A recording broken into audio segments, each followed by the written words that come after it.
Square on Point Sew Along, and this is the introduction and the supply list and information video, and you have a download, and I'll show you that. So the Square on Point Sew Along, it starts Monday, September 25th. From weeks 1 through 6, every Monday you will get 2 blocks in the quilt. There are 12 blocks in the quilt. All of these blocks are part of the Block a Day program for this year.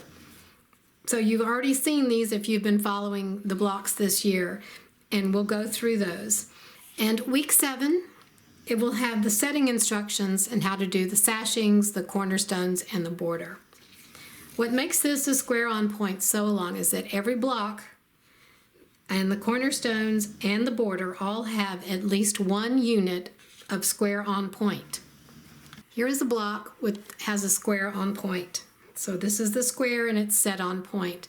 Sometimes it's called square in a square because here's a square and here's a bigger square.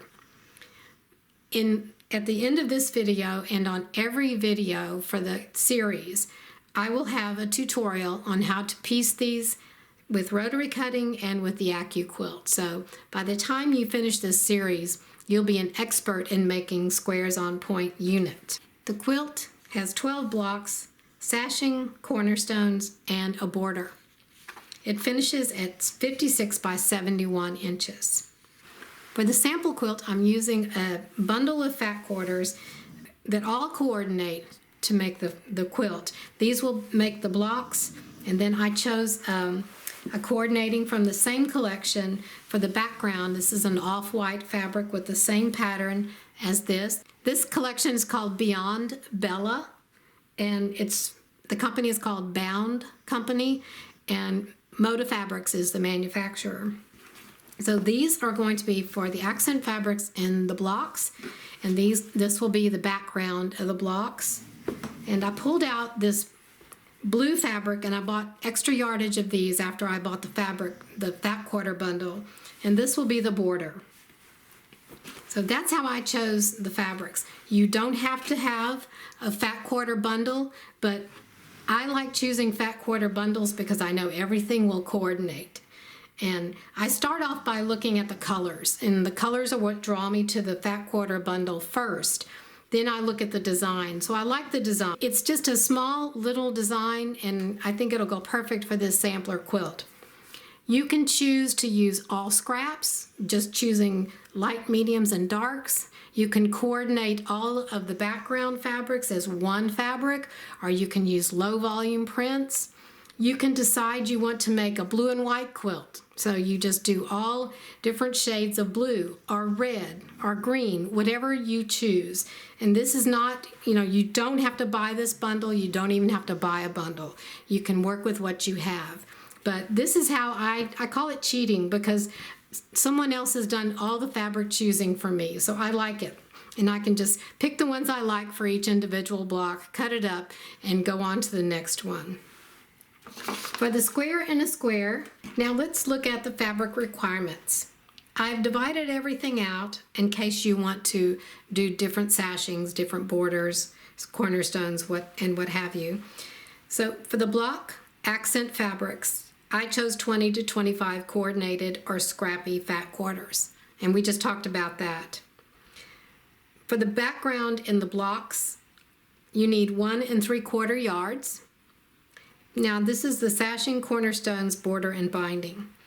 I chose to do my sashing and my background for the blocks in the same fabric, but I've divided it out in case you want to do something different. So for sashing, you need 1 1/2 yards. Cornerstones, you need about 1/4 yard, and a fat quarter will do. For the border, you need 1 3/4 yards and 1/2 yard for the binding. All of the blocks in this quilt are from the Block of the Day series that we've been doing all year. I'll tell you which number it is and identify it so you can go back to it, but I'm going to redo the 2 blocks each week so you can start fresh with that. And all of the blocks in the quilt and the sashing and the cornerstones all contain at least 1 of the square on point units. Here's some supplies you'll need. Rotary cutter, mat, and the basic quilting ruler. And I always use a 6 1/2 by 12 1/2. When I first started quilting, I had little room. I had a little table to use. I didn't have anything bigger, so all my tools were small. I barely ever owned a 24-inch ruler. And I think somebody gave me one time. But I had the room now, but I found I just don't even like using that larger ruler. So most of the time for basic cutting, I use the 6.5 by 12.5 ruler. You'll need a seam ripper, scissors, and some straight pins. And a few blocks will have the Tri-Rec unit in it. I will supply you with paper piecing templates so you don't have to buy any special tools if you don't want to. But if you have the Tri-Rec tool or the V-Block tool or any other tool that makes the triangle and square unit, then you'll need one of those if you don't want to do the paper piecing. And that's optional. So the simple 7/8 ruler from Creative Grids is also optional, and it's one of my favorite rulers when I'm cutting for half square triangles because all the markings are in 7/8 inches, and it takes all the guesswork out of trying to cut 1/8 of an inch.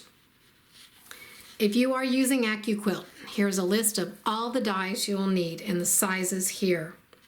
Most of them are squares, half square, triangles, rectangles, quarter square triangles, and 2 of the square on point, and the 4-inch triangle in square.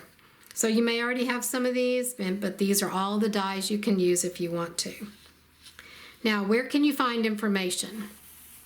I'll have a code here that you can either scan with your phone, or if you're looking at this online, you can click on it and it'll take you to this video that you're watching now. The other places you can find information are on the Quilt Makers Workshop. There will be a link in the description below this video, and also my blog page will have everything summarized there. So in both of these places, you'll be able to download information on this sew along. So just recap. We'll start Monday, September 25th, and the videos will be released around 8 a.m. Central Time. And so weeks 1 through 6, you'll have 2 blocks each week. In week 7, we'll talk about the setting instructions for the cornerstones, sashing, and the border. So grab all of your fabrics. You'll have plenty of time to choose fabrics or to finish up a project you're working on and be ready to start this on September 25th. And here are all the supplies you need and the AccuQuilt dies you'll need. So if you have any questions, you can contact me through the blog, or you can put comments in the YouTube, or you can become a member of the Quilt Makers Workshop on Facebook. You'll have to answer a few little questions, but that's how we weed out people who aren't quilters. Now stay tuned for the tutorial on stitching the square on point unit. Piecing the square on point unit using rotary cutting patches. You have your 4 half square triangles that go on the corners and your large square in the center that's set on point. I like to start by piecing opposite sides first. And what I do is flip this over, center the square on the triangle, matching these edges, the long edge of the triangle and one side of the square. You want to see if these triangles over here on the right and here on the left are roughly the same size. You just kind of eyeball it. So there, I'm going to go with that. Stitch 1/4 inch from this edge, a 1/4 inch seam allowance all the way down. Do this side as well. Press your seams open, and if you look, these edges extend here, and what I'm going to do now is just trim these off straight in line with the side of the square.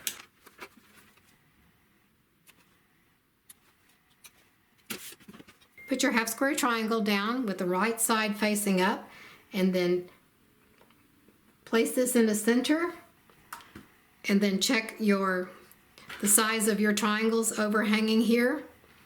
And what you're going to do here, you will start stitching right here in this V section where this point meets. And this should be a 1/4 inch from here to the edge of this fabric. Start here, stitch 1/4 inch all the way to this side, and you should come out here at the same part on this side. And do that on both sides. And here's what the stitching looks like. And now you're going to press your seams open. And here's the finished unit. Now just trim off these little nubs on the sides and your unit's finished. Piecing the square on point using AccuQuilt. I like to start by piecing opposite sides first, and you're going to place the half square triangle piece on top. We need to center it.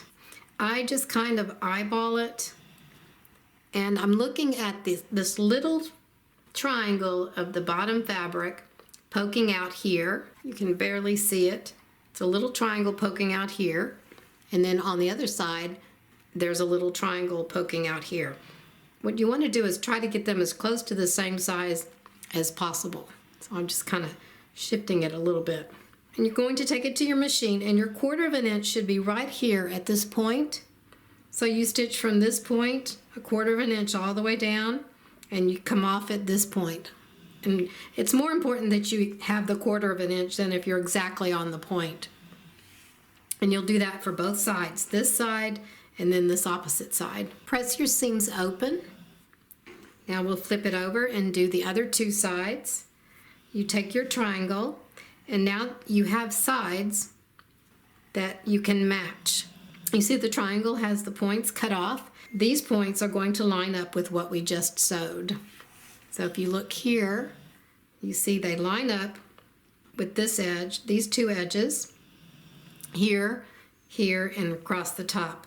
Now you'll stitch 1/4 of an inch from that point here all the way down to this other point, and do that to both sides. It's really difficult to see this stitching because I used white thread, but you can see it coming out here, this little tag here and over here. If these don't match perfectly, if it's like it's not long enough, don't stretch this triangle because you'll just make the unit wonky. Just center it as much as you can and stitch 1/4 of an inch. Now we'll just press it open and it will be finished. And there's your finished unit. At some point when you finish your square on point unit, you'll have to sew something else to it. And you want to keep these points nice and sharp. And sometimes you might be matching it to a seam line or a plain piece of fabric or maybe another point. And I'm going to show you how to keep these points nice. If you've pressed your seam open, you will see where these 3 fabrics intersect and form a point right here. That's your point on the back, and it's also your point on the front. So you can stitch with this part on top, and you'll be able to make sure that your point stays there. I take a pin and put it right there at the point, and then pick it up on this back side. And in this case, I'm going to come down about 1/4 of an inch and then put that right in the seam line. That way the point will end up right on the seam line. Put your fabric pieces together and line up the top edges or the edges that you need to line up. And make sure your pin is perpendicular, goes straight down into the fabric, like that. If you're at an angle like this, your points won't match. So make sure they're straight, perpendicular to the fabric, and then put it into the fabric. When you start sewing, line up these edges here. Start at your 1/4 of an inch and sew all the way down, and you're going to aim for this point where that pin goes into the fabric, and you'll know that you're matching the point and the seam line on the back. And straighten your bottom edge again and continue stitching 1/4 of an inch off. And here's what the stitching looks like if you can barely see it on here with this thread. It goes right across here, leaving the point open. You're not stitching over the point. And then if I flip it over, you'll see it's not exactly 1/4 of an inch there, but that doesn't matter because what you want is the point to match the seam allowance here. Now just press the seam open and you're finished. I hope you'll join us for this. I think it's going to be fun, and we'll see you on September 25th. Thank you for watching. Don't forget to subscribe to my channel, and while you're at it, click the bell to be notified of future videos.